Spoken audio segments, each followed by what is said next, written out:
Hi, my name is Penny Zibusiso Nkosi. My first year in high school, I just started fooling around, playing, smoking cigarettes, smoking weed. I fell pregnant while I was in the Eastern Cape. My uncle said I should come down to Joburg. We were like literally 6, 7 people in a 2-room place.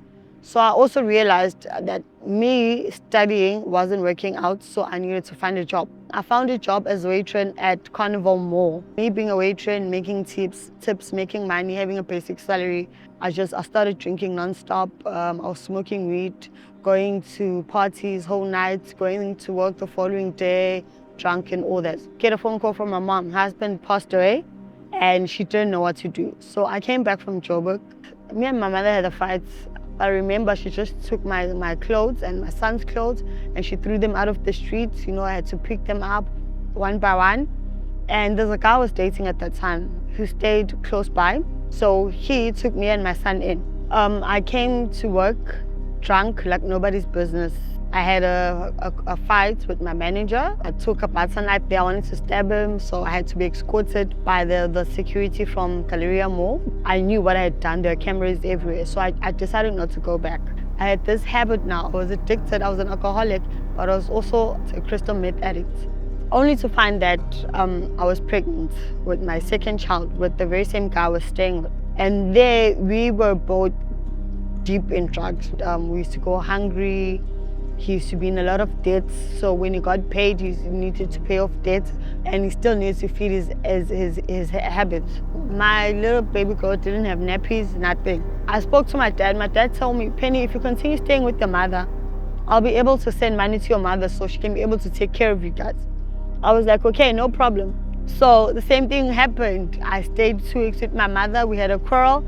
And then she threw me out again. So when she threw me out, I went back to the room where I was renting. So when I got to that room, I obviously didn't have money for electricity. There was no food. So one of the guys, he used to stay alone. He had a wife. His wife passed away. My electrical cable went through from his room to my room. So I asked him if he can just connect it for me for like 5 minutes so that my kids can bath with warm water. He gave me like 6 bags full of tin cans. He told me I can wake up the following morning, go sell that at Reclaim Isipingo, and he was willing to even give me a 500 rand on top, only if I sleep with him.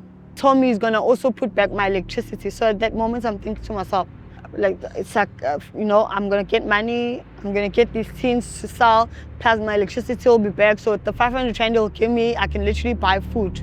I had a few sips of beer and I went back to the guy. We did what we did, and I don't know what happened that night, but we both passed out afterwards. Next thing, we were woken by a knock on the door. That was my son. He said, my mother's room is on fire and my sister is still inside. That's when reality struck. As I opened my eyes, there was smoke coming in at the top of the roof, coming in now to this guy's room because the rooms were joined. When we got there, the smoke and the fire, the flames were too bad.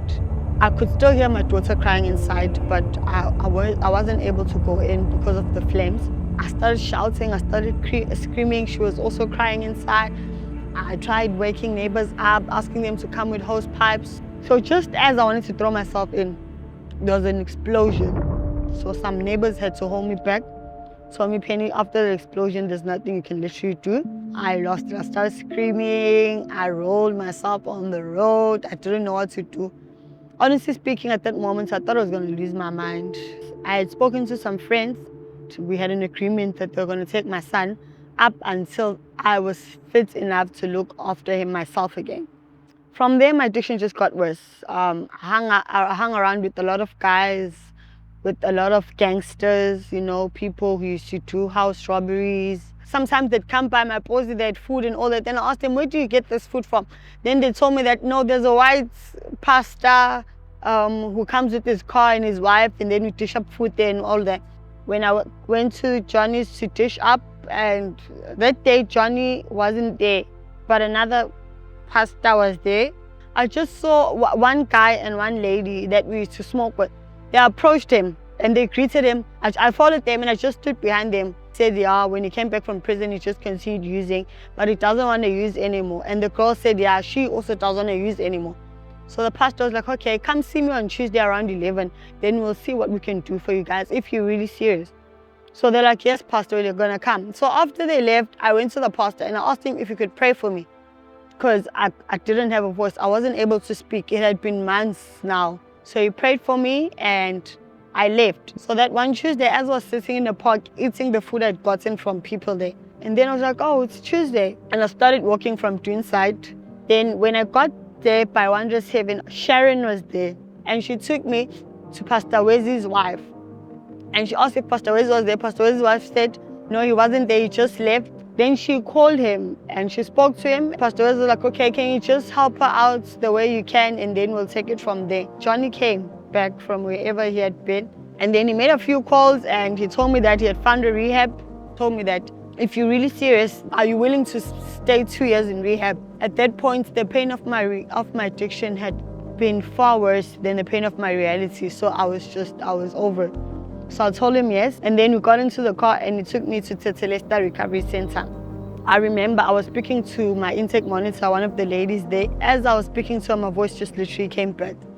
Couldn't believe it. She was like, oh my God, we were both like, oh my gosh. She's like, say thank you, God. I'm like, thank you, God.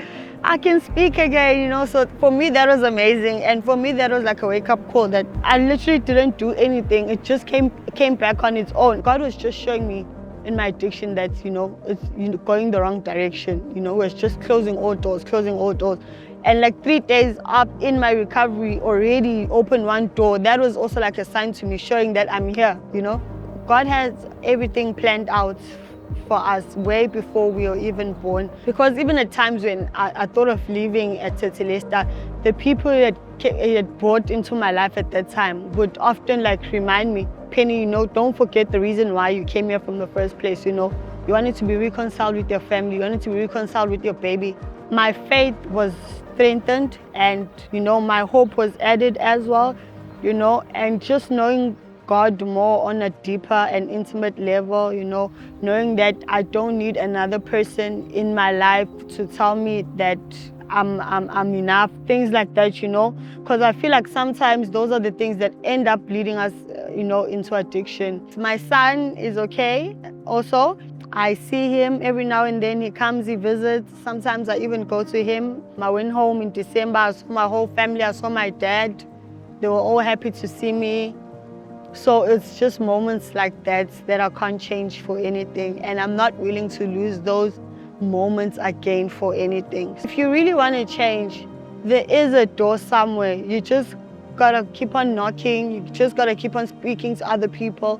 Don't lose hope. Don't throw in the towel, because you never know when your breakthrough is, God will always make a way.